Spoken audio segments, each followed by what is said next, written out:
In today's video, I'm here in my backyard to give you an update on how things are going now that we've been in our new house here in southeastern Washington for almost 3 years now, and things have had a couple of years to grow out, so things are looking a lot better in my yard now than they were there for a while. Let's take a closer look and I'll show you some of my successes and failures in my yard and garden.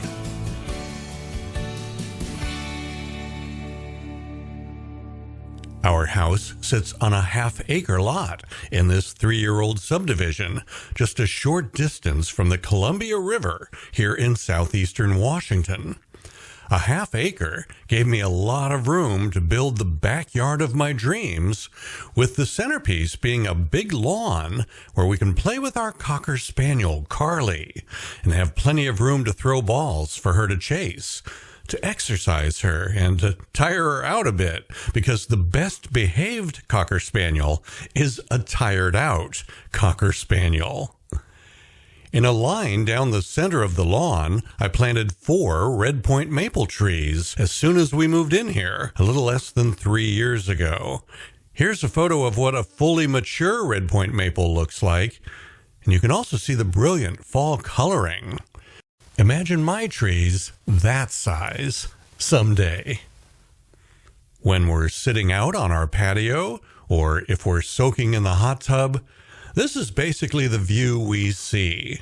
And my goal all along has been to use fast-growing trees to block the view of the other houses in the neighborhood, and also to hide the block wall fence.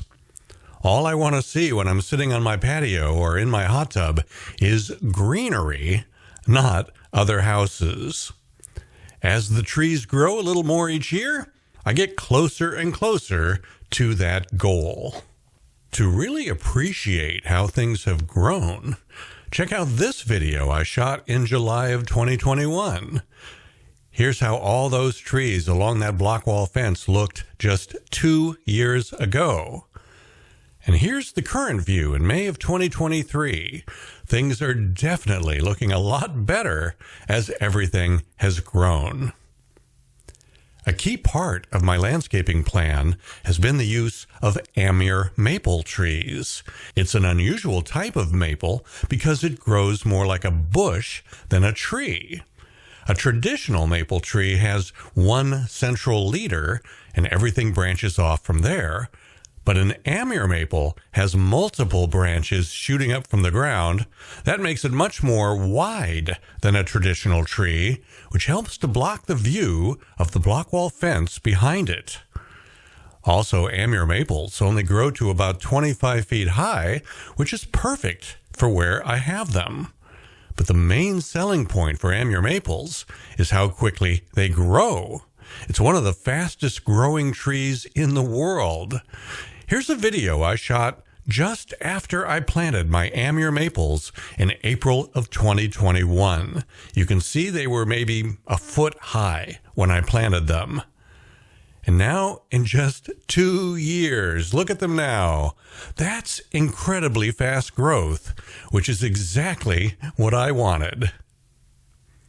But bringing Amur maples onto your property is like making a deal with the devil, because yes, that fast growth is great, but it comes with a downside.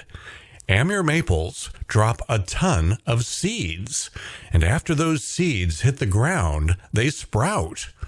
Look at how many seedlings are growing underneath this 2-year-old Amur maple. You can't just leave them and let them grow. You'd have a jungle very quickly, and it would be a huge problem. So I've accepted that part of the deal with having these Amur maples is that every spring I'm going to be spending time on my hands and knees pulling seedlings out of the ground just like weeds. It's worth that extra bit of work to have these Amur maples here, blocking out the views of the fence and the neighbors after just 2 years. Back to that view of how things looked just 2 years ago, you can see that I planted a row of evergreens, spruce trees, behind the row of Amur maples. But we had an incredible heat wave in the summer of 2021 with a couple of days where it got up to 110 or 115 degrees, and the spruce trees just couldn't handle that kind of heat. So I lost about half of the spruce trees that year, chopped them down, and put in Thuja green giants. This spring I pulled out a few more spruces and brought in more green giants. And next spring, I'll probably pull out the remaining few spruces and make this entire row all green giants, since they seem to be doing so well. They will eventually get quite tall and hopefully block, or at least partially block and soften the view of the two big shops that sit on the two properties just behind my house. In this shot, you can see two new green giants I just planted a few weeks ago, compared to the one on the left in the corner that I planted 2 years ago. They're growing well, and I think having a whole line of them along the fence line will really look good as they continue to grow in the coming years, especially since they're evergreens, so even in the winter months, they'll block the view of the fence and the neighbors' houses. Last fall, I planted an additional row of Amur Maples right along the block wall fence. Give these 2 years and they'll be as big as the other Amur Maples in my yard are now. The reason I planted these was to just add an additional layer of greenery to block the view of the fence and the houses behind us. Along the east and west sides of our property, we've got bloodgood Japanese maple trees. I love their deep red coloring. There's a very pleasing contrast between the red color of the Japanese maples and the green color of all the other maples here on the property. This spring, I pulled out 4 of the Japanese maples that had been here previously and replaced them with regular maple trees because the Japanese maples are very slow growing, and these new maples will grow much faster and end up much taller and larger. So as you can see, I've made some tweaks over the last year to my original landscaping plan. Green giants replacing quite a few spruces, traditional maple trees replacing a few of the Japanese maples, and even more Amur maples, but I think that gets me much closer to what I think will end up being the permanent tree plan here in my yard. Right after the house was built 3 years ago, I planted a row of arbor vitae trees next to our hot tub with the intent of providing some extra privacy when we're in the hot tub from any curious neighbor kids to the east who might someday be old enough to climb the wall and pop their heads over the fence to see what's on the other side. But the arbor vitae got burned really badly in that exceptional 2021 heat wave, so I replaced them last year with leyland cypress trees. This is what they looked like last year, and here's how they look today.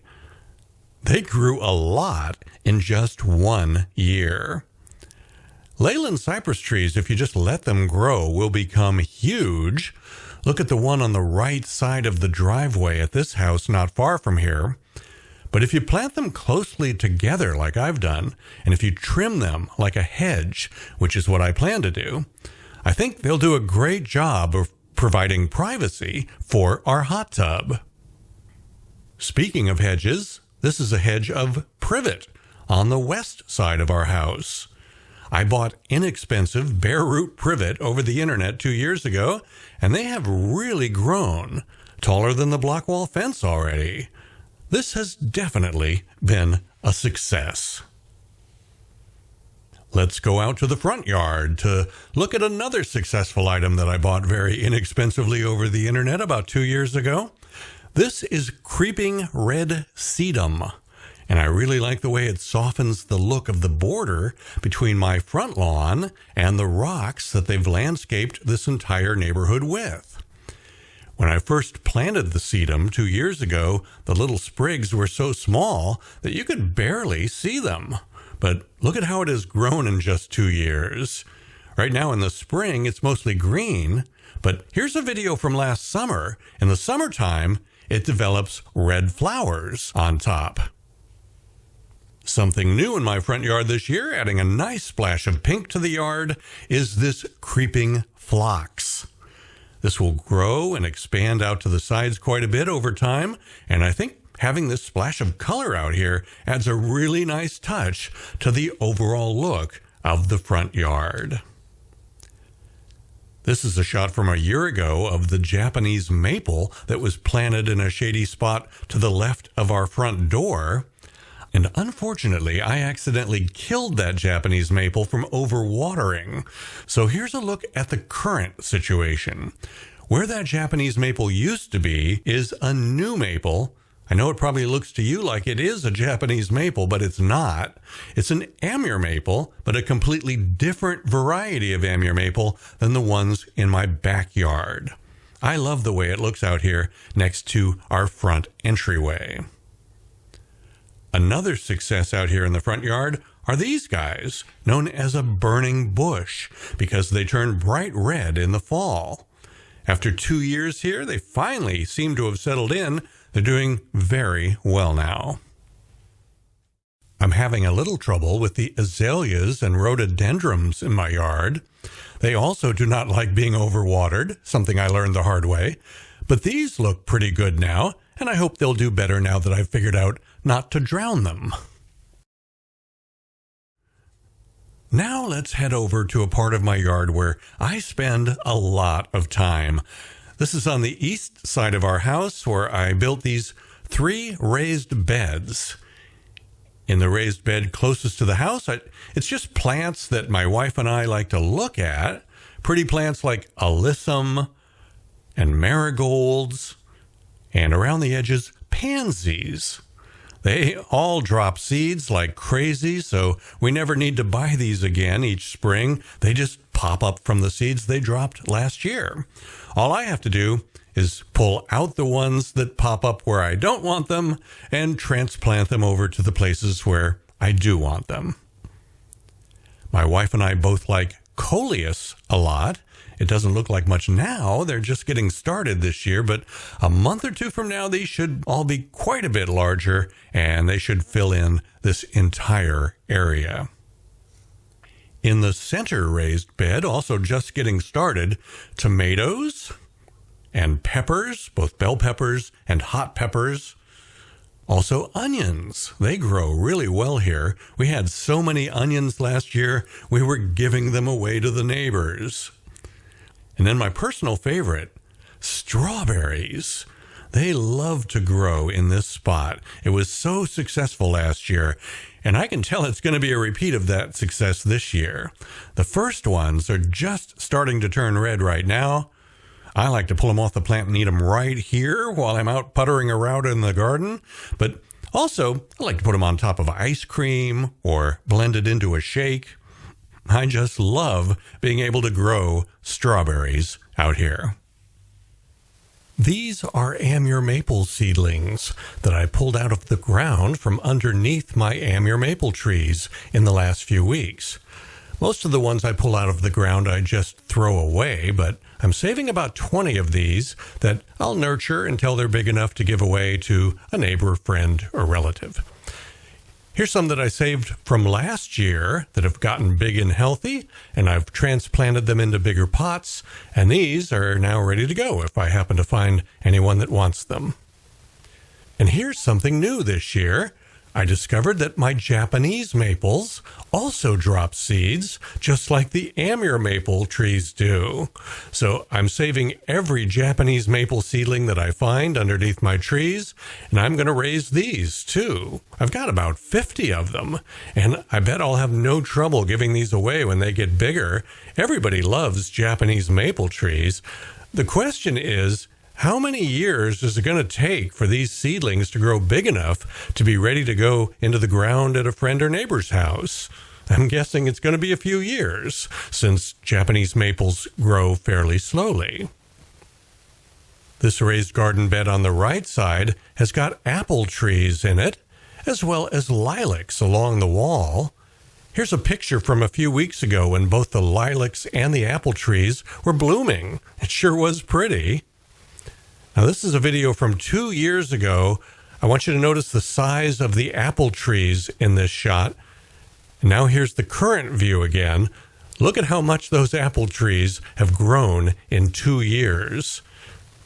I've got 5 different varieties of apples growing out here, including a couple of personal favorites of mine, the Cosmic Crisp, the Honey Crisp, and the classic Washington Red Delicious. Now, last year I had a major failure in the apple department. I totally screwed up and didn't spray the trees at all last year. We had lots of apples growing on the trees in the spring, but by harvest time last fall, I had lost every one of them. A total fail on my part for not spraying and protecting them from pests and diseases. So I learned that lesson the hard way. This year, I have been spraying them, not with harsh pesticides, but with natural organic chemicals. And I'm hoping for a much more successful harvest this fall. So that was one of my biggest failures over the last year, the apples. I experienced a very similar failure this spring with my peach tree. This little peach tree was hugely successful last year. We probably got something like 60 peaches from it last year, but over the winter, I totally screwed up. I forgot to spray my peach tree when it was dormant to prevent peach leaf curl. And so this spring, when the tree came back to life, we had a lot of curly leaf on the peach tree. And now it's only got about a dozen peaches on it this year.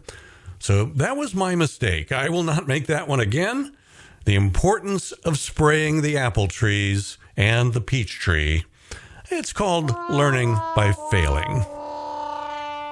The one other big failure since last year has been the ice plant next to the Zim sign in the corner of my backyard.